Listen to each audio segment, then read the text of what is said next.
Please. I'm heading. Reinforcements incoming.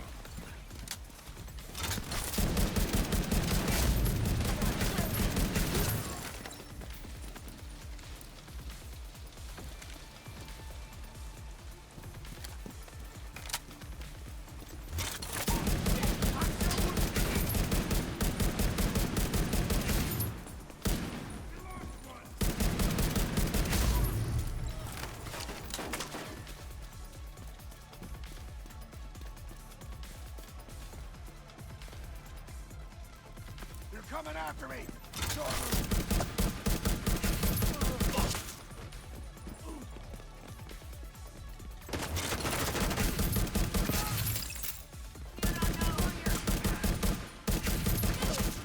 Let's see if they like my toys.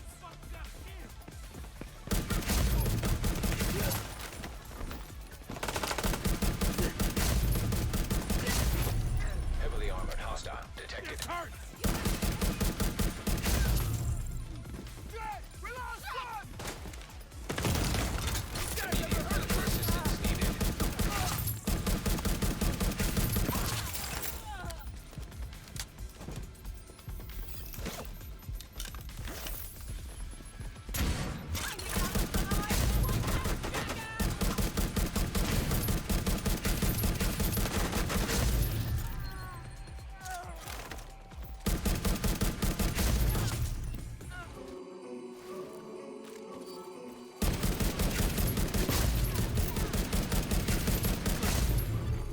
Hostiles guarding location nearby. Reinforcements en route.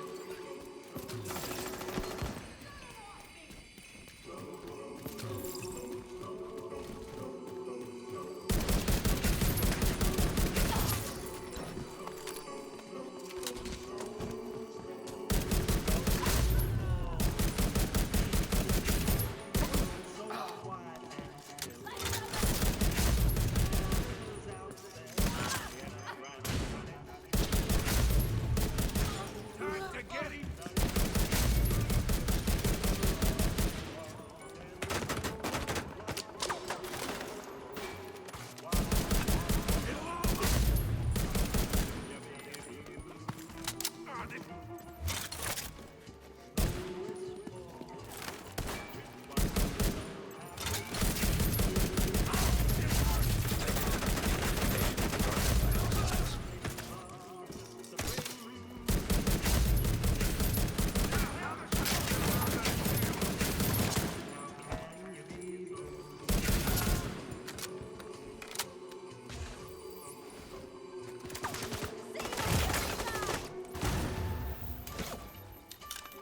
You got some balls coming back. Fuckers finding me. Heavily armored hostile detected.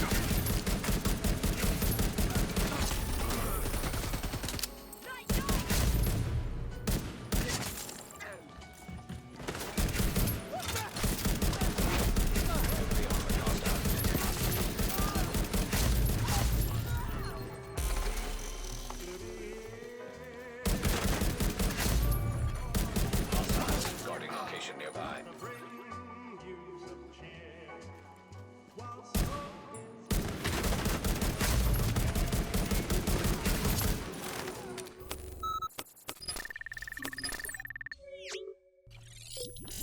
Hey everyone, RogueGold here, and today, the long-awaited change is finally here. Fully automatic rifles and aces and eights working with rifles is live in The Division 2. So, you knew it was coming. I had to make one of my first build videos for Year 6 Season 2 showing off this combination. Now look, there are a lot of different ways that you could set this up, as I'm going to dive into when we look at the breakdown, but I've landed on a setup that works pretty well for me, so that's what I'm going to go over in this video. This is a pretty fun new build outlet that I think a lot of people are going to enjoy if they've not tried it out already. So without further ado, let's get right on into the breakdown and let you know what you need to know. And here is the build. Now I always try and stress this with my build videos, but I'm going to emphasize it particularly right now. Everything that you're about to see in this breakdown is a template. right? There are so many different combinations that you could make now that Aces and Eights works with rifles, and the fact that so many different rifles became fully automatic. Maybe you want to get every last drop of damage out of there and be completely glass cannon. Maybe you want to have a little bit of survivability so that you can play a bit more aggressively. It is totally up to you, and there's so many different ways that you could make that happen. For me, however, this combination has just offered the best blend of everything that I like in gameplay. So I'm going to break down this version that works for me, but I'll also point out a few different ways that you could modify and tweak it if you want to. So, kicking these off, we have our primary of the Artist tool. Now, this is a variant of the SIG archetype of gun, which of course received the fall auto change. It also had some balancing changes done to it. Reason why I'm using this one specifically is because of its perfected talent, which is Rifleman. So, landing headshots adds a stack of 11% weapon damage for 5 seconds. Max stack is 6. Additional headshots refresh the duration. So, as you'll see happen in the gameplay, this just works super well for getting up there, getting those headshots in. It spikes your weapon damage, and I think it's a very fitting talent for this overall set,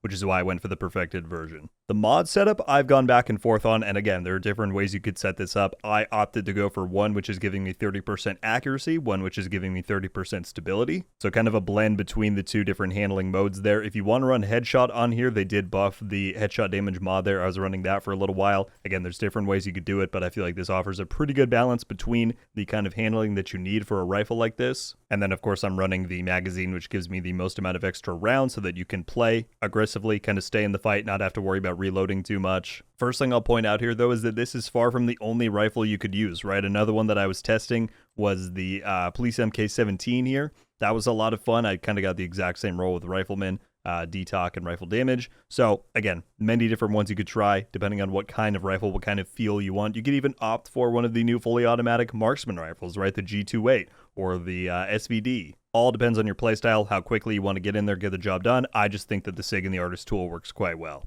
Your secondary and pistol here are totally up to you. Let's move on to the gear, starting with the Ninja Bike. Again, a lot of people are going to contest this, I'm sure, and many will prefer to run Vigilance. I also tried that version out with the gift to get perfect Vigilance. This will get you more damage, but the key is while the talent is active. And for the bonuses that we're unlocking with Ninja Bike, as we'll get to shortly, I just think this works pretty well because you also get the armor roll. It's just a bit more consistent. You don't have to worry about taking a bullet and then losing your damage, right? So again, ways to modify, tweak this if you want. I just like the Ninja Bike there. Let's stick with these three on the side then, and we have 3 pieces of the Aces and Eights gear set. Again, this is one of the cornerstones of the build here because they've made the change in this update where you can now run this with rifles. You see the 2-piece gives us 15% rifle damage, and the 4-piece now says you can flip cards with a rifle or a marksman rifle. And because the 4-piece deals with cards being flipped even more on headshots, that is what this build is entirely revolved around. So on every piece here, you're going to see weapon damage, and headshot damage mods where they apply. So that's what I have on here. If we move on to the chest piece again, we have weapon damage, and headshot mod. I am using the Aces chest piece to get the no limit amplification talent, which increases the damage bonus of the Dead Man's Hand talent from 30 to 50%. I think that is very worth it since we're playing really into what the gear set does, but again, feel free to experiment there. Then I'm using the Aces holster as well for weapon damage and headshot damage there. On the Ninja Bike, if you didn't see earlier, I just have another headshot damage mod. Then we move on to the gloves where we have the Eagle's Grasp. Now, a couple of benefits to using these gloves specifically. The SP Zoo brand set itself with Ninja Bike is super good on the one piece. You get 15% max size and 20% rifle damage, so that means we're just going to have more shots to fire out at higher damages. But because we're using these named versions specifically, we're getting the 15% weapon handling perfected attribute, and that works quite well since we're not going for crit, right? I don't need 2 different rolls on one piece to achieve the best balance. I just need headshot damage. So because I can put that on top of the perfected weapon handling, it works very well because we do want weapon handling for the rifle, because if you use it full auto with no attachments, it's just going to kick all over the place. So I think these work quite well. And then similarly, we have the Fox's Prayer, which also work very well in this case with the Ninja Bike because we get the 10% rifle damage and 30% accuracy. Just again, helps keep your shots in line. And the Foxes come with damage to targets out of cover, which is a fantastic multiplicative bonus, specifically because it's a rifle brand already. So we have weapon damage, that, and then headshot damage on there. Per usual, your skills are totally up to you. I've swapped these out a few times already, trying stuff like a decoy, a shield if I want to be a bit more aggressive, a revive hive if I want that extra safety blanket. As usual, make your own determination. For your specialization, however, I would have a tough time recommending anything other than sharpshooter, particularly because you get the stability, the extra stability bonus, and additionally you get 15% headshot damage for rifles and marksmans. So those stats alone make this pretty worthwhile, but as always, feel free to try something out if you like. So there you have it, folks. That is the breakdown of the build and overall just a showcase of the new fully automatic rifles and aces and eights combination. As I said at the start, and like we've known for weeks now, this is easily one of the new build outlets the players were most looking forward to. So I hope this video helped in narrowing down a few ideas for your own theory crafting. And yeah, whatever ideas you do come up with, I would love to hear if you have any different ways that you plan to set up this build down in the comments below. I'm sure y'all are going to come up with some great stuff. If you did enjoy the build and the video though, and you want to stay tuned for more of the stuff that I've got coming up for Year 6 Season 2, then I hope you will consider clicking that subscribe button if you're not already. I've got plenty more builds in the works coming very soon. So yeah, keep an eye out. That is going to do it for me today though, everybody. Thank you all so much for watching. I'll see you in the next one. RogueGold. Ow.